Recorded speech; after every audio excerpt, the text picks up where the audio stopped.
And we have the neutron, which has no charge, but is actually just slightly more massive than the proton is.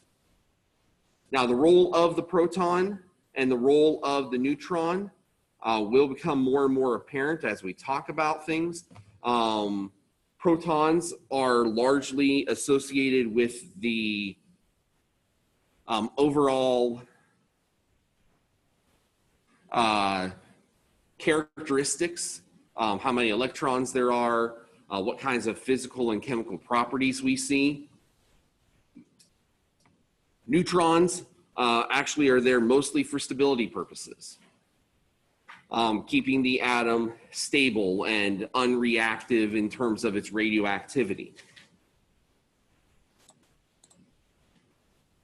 On a scale model here, we can see that the nucleus represents a very, very, very tiny part of the overall volume of that atom.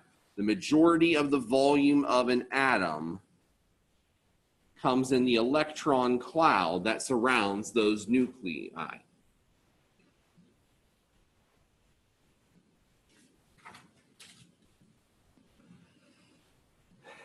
So how do we see variation in atoms?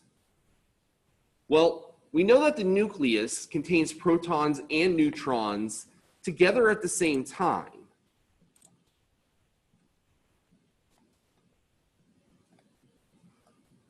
But what if I do an experiment like this, where I take a beam of neon and I charge up the neon in some kind of way. I strip it of one of its electrons. Well, that beam of neon gets shot into this analyzer tube. And what we see is that as we shoot it into this analyzer tube and we expose that beam of neon in terms of magnetic and electric fields, what we see is that that beam will start to split. Some of the beam will bend a lot more wildly, and some will bend a little bit more slowly. Kind of like if you're driving a Mack truck versus a passenger car. The Mack truck, because it's more massive, it's going to take a wider turn than your Honda Civic might. The mass difference is going to dictate the degree and the wideness of that turn. And that's what happens here as well. On this photographic plate, we end up finding that there are two different masses of these neon atoms. One of those masses, 20 AMUs, one 22 AMUs. And not only that, not only do they have differences in mass, we also see that there is difference in abundance. This spot on the photographic plate for the 20 AMU is quite large by comparison to the one for 22 AMU. Why is that important? Why is that a difference? Well, it says something about the relative degree to which we find those two different isotopes. 20 AMU is far more common than 22. There must be some level of stability associated with 20 that is not there with 22. And so if we look at the results, what we see is that there are two different types of neon gas atoms. 90% of those ions were at a mass of 20 atomic mass units. 10% of them were at a mass of 22 AMUs. And this brings us to the idea of an isotope. In isotopes, we have atoms of the same elements, but they have slightly different nuclei. And the way that they differ is not in the number of protons, but in the number of neutrons. Remember, if we change the number of protons, If we change the atomic number of an element, we no longer have that element. So if I have a neon, which has 10 protons in its nucleus, if I change that to 12 protons, it's no longer neon. It's now magnesium. And it's going to have the properties of magnesium. It's going to be a metal. It's going to be shiny. It's going to be reactive. Whereas neon is a gas. It's unreactive. It's not shiny. It's colorless for the most part.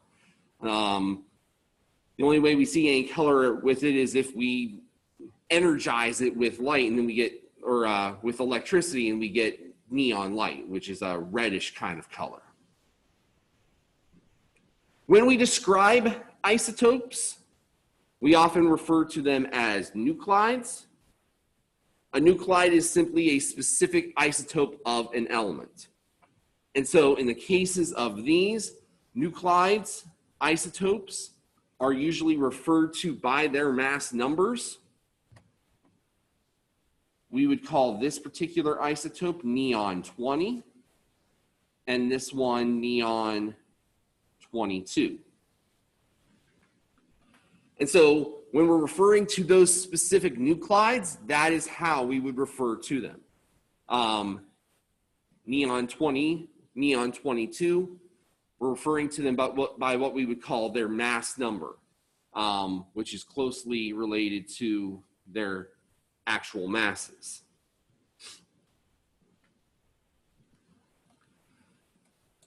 And this brings us to a method of notation that is very common when we are dealing with atoms and isotopes.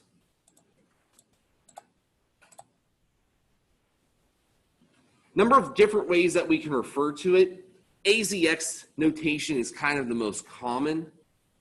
AZX notation gives us 3 pieces of information about a given isotope or a nuclide. First of all, this notation tells us the atomic number. The atomic number Z is the number of protons in that nucleus. And this atomic number Z directly impacts the identity of the element, which is given here by the elemental symbol X. So if I know what the atomic number is, I also automatically know what the element is. So in the case of our neon example, Z was equal to 10, which means that X was neon Ne. The mass number given to us by A refers to the total number of nucleons. What we're really getting into there are protons and neutrons added together. Put those two together in the nucleus and we have the mass number.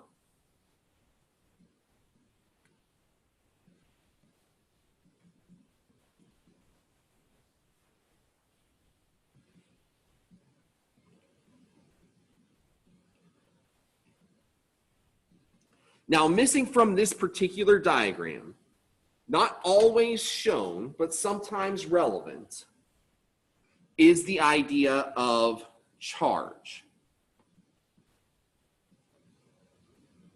Now, if we see charge, charge is going to be listed right here in the top right corner above the elemental symbol.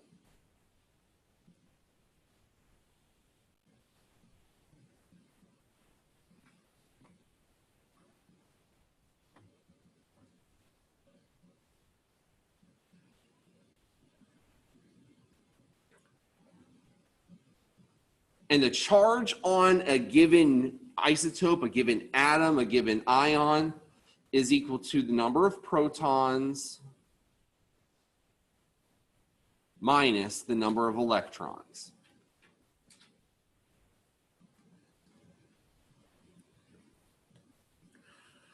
Now, for most of the things that we are going to be dealing with and referring to, at least at this point in time, my protons and electrons are going to be the same. They're going to be equal. And if there's the same amount of protons and electrons, then the atom has no charge. We would put nothing in that top right corner. But if there is an imbalance of protons, of electrons, it's going to show up in this spot right here. It's going to either be positive if there are more protons or negative if there are more electrons.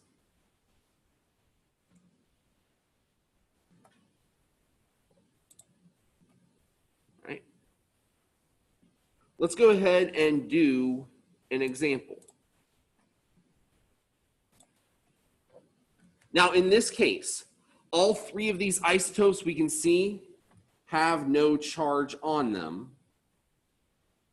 So we don't need to worry about the number of electrons. We're only looking at protons and neutrons in this case. And so I've got something here of chlorine 35. So here's its isotopic notation, Cl35. Here is its AZX notation as follows. We want to know the number of protons, which are sometimes abbreviated as P plus, and neutrons, which are abbreviated as N0.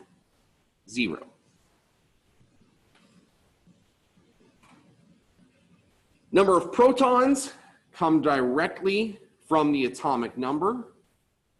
So 17 is our answer there. Number of neutrons come from the subtraction of the mass number 35 minus the atomic number 17. So there are 18 neutrons in total here.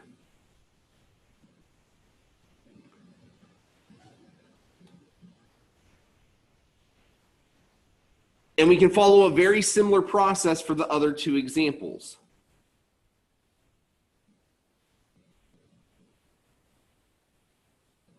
Atomic number tells me the number of protons, so that's 6.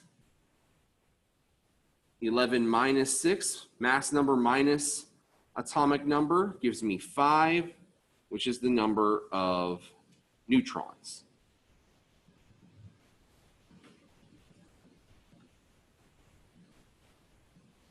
For gold 198, we might actually have to break out our calculators for this one.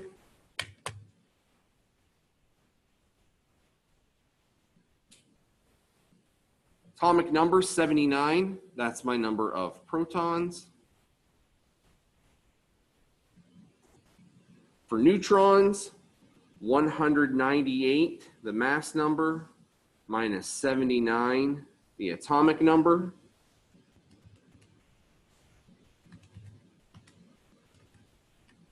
Would give us 119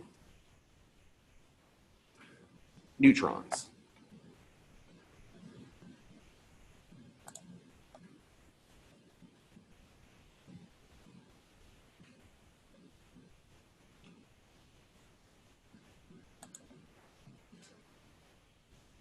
All right, any questions so far?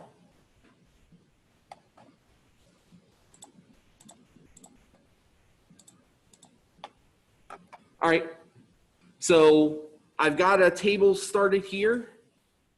Why don't you try and fill it out? I'll give you about 4 minutes to do so.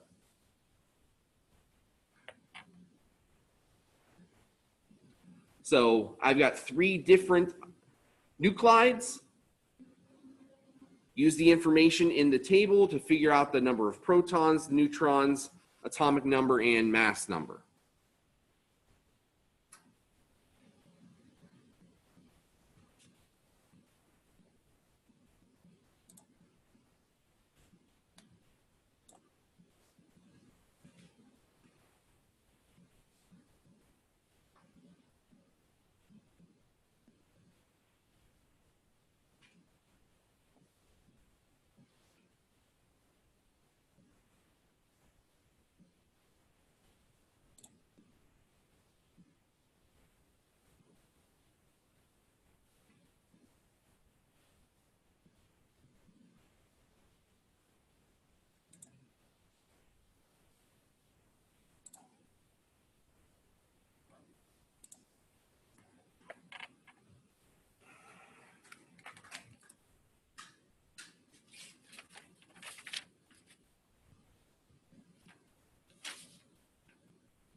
All right, let's see how we're doing.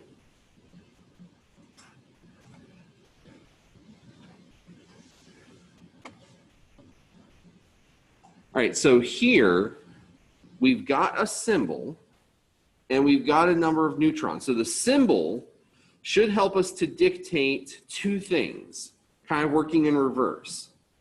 Symbol helps us to get atomic number. Symbol also gives us protons. Because lead, element number 82, would have an atomic number of 82 and a proton number also of 82.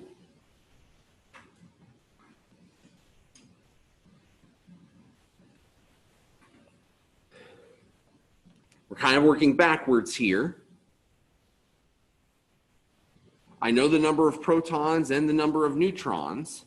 So if I add them together to get the mass number, I would get 208. 82 plus 126 gives me that mass number of 208. So that was the first one.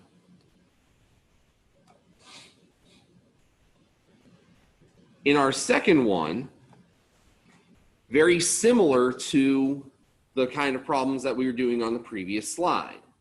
I have an atomic number and a mass number. Atomic number dictates the number of protons, 39. Also dictates the symbol. Element number 39 is Y, yttrium. Not on your elements list, but a fun one to pull out occasionally. Mass number minus proton number gives me neutron number, which is 50. 89 minus 39 gives me 50.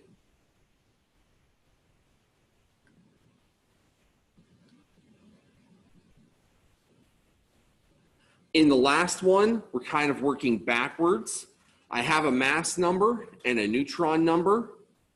31 minus 16 would give me a proton number of 15. That proton number of 15 would be my atomic number also. And that would lead me to the symbol P, phosphorus, which would be the element that corresponds to atomic number 15. Element number 15, phosphorus, P.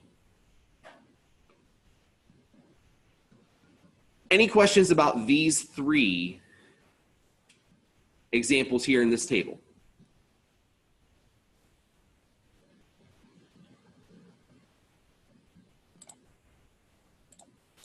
All right, then let's move on.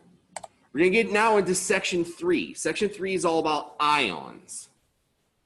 Now, with ions, what we're ultimately talking about here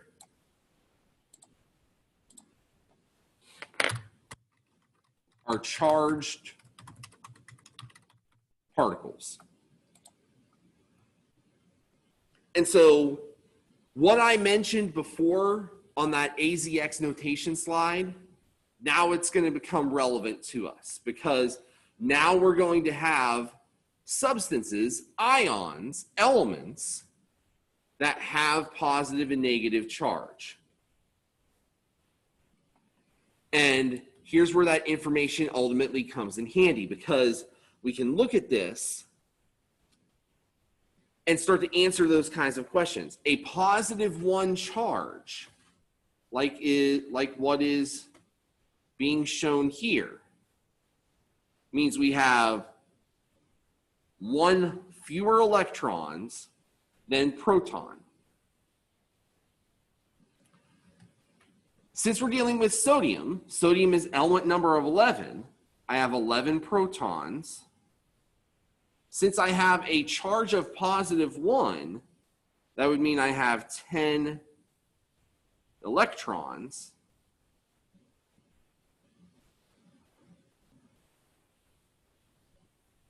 or using our abbreviations, E minus for electron. So just like we had P plus for proton, we have E minus for electron.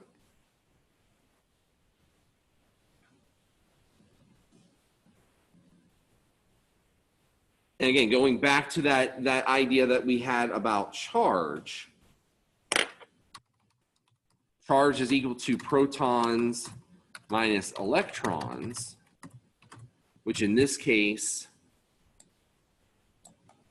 we had 11 protons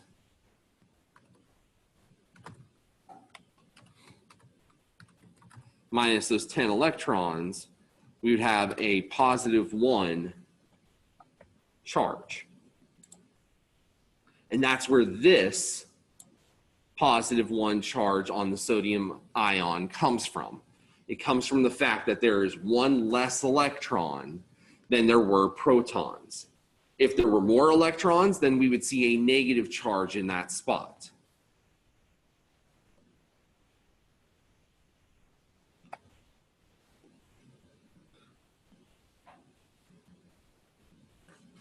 So speaking more broadly about ions, let's look at this.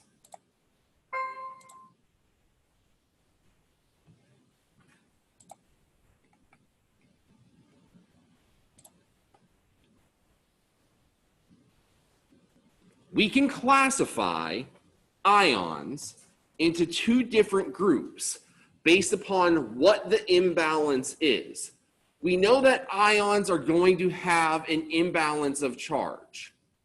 They're either going to be too positive or they're going to have an excess of positive or an excess of negative charge.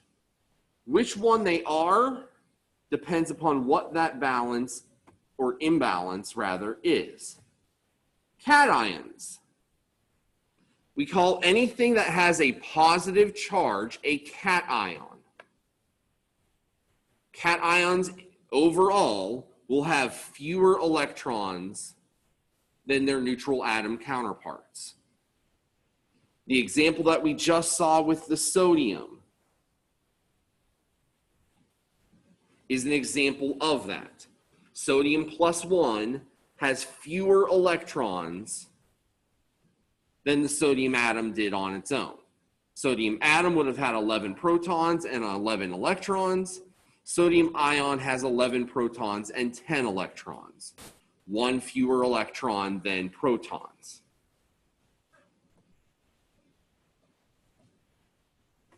Anions, on the other hand, tend to have a negative charge. They tend to have more electrons than their neutral atom counterparts. An example of this would be something like chloride ion. Chloride ion, 17 protons, 18 electrons. One extra electron compared to protons. -1 charge as a result.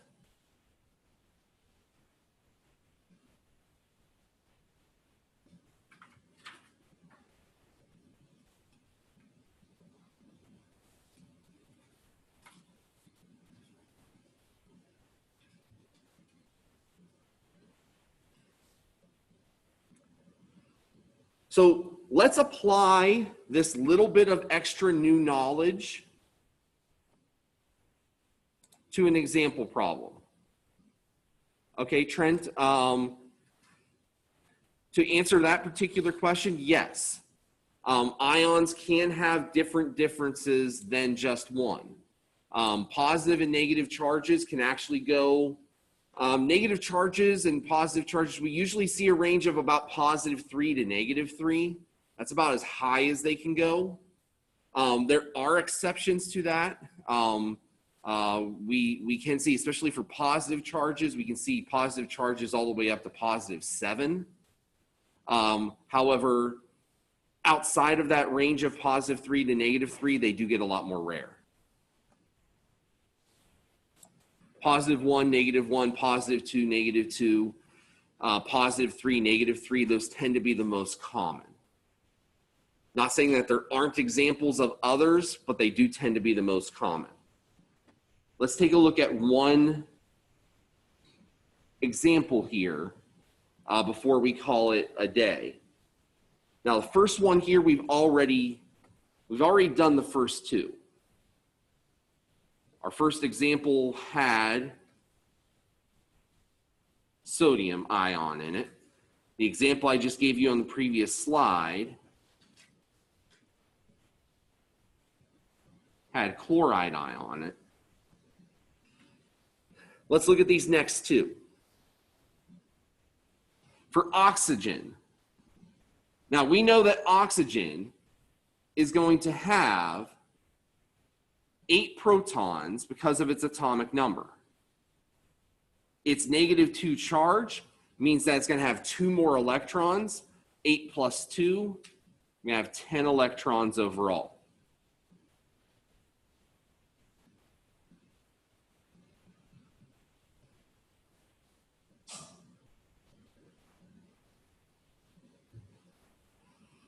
For aluminum, I look at the periodic table. Aluminum is element number 13, so I have 13 protons. My +3 charge means I have 3 more protons than electrons.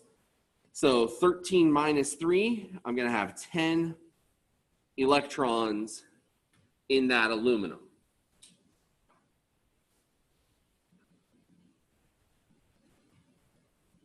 For phosphorus, we talked about in a previous example, 15 protons.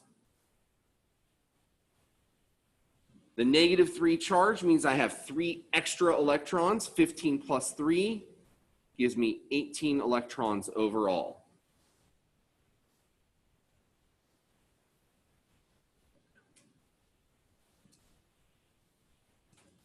Now, something I want you to notice, we're not going to get into the explanation of it right now, but I want you to notice something here. Look at our electron counts for our atoms, or excuse me, for these ions.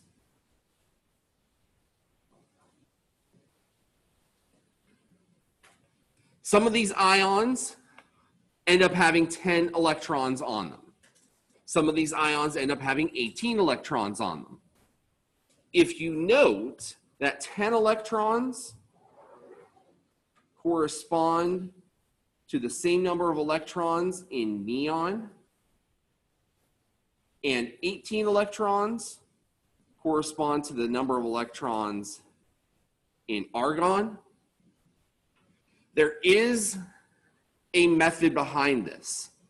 We'll get into it more when we talk about chemical bonding, but one thing that we will notice in this chapter is that certain atoms, especially those ones in the main groups, tend to fall in terms of having their electrons rest and have the same number of electrons as a noble gas. Now, we'll talk more about that on Friday in terms of help kind of picking out those patterns. But I wanted to mention it right now because this is one of the things that is going to come back several times to us in terms of getting us to explain why atoms behave the way that they do in certain situations. So put a pin in that. We're going to come back to that later on. Friday, we're going to try to finish up chapter 2, talk more about the periodic table as a whole, which is going to help to kind of blend in and fit into the lab that you're doing this week. Have a good afternoon.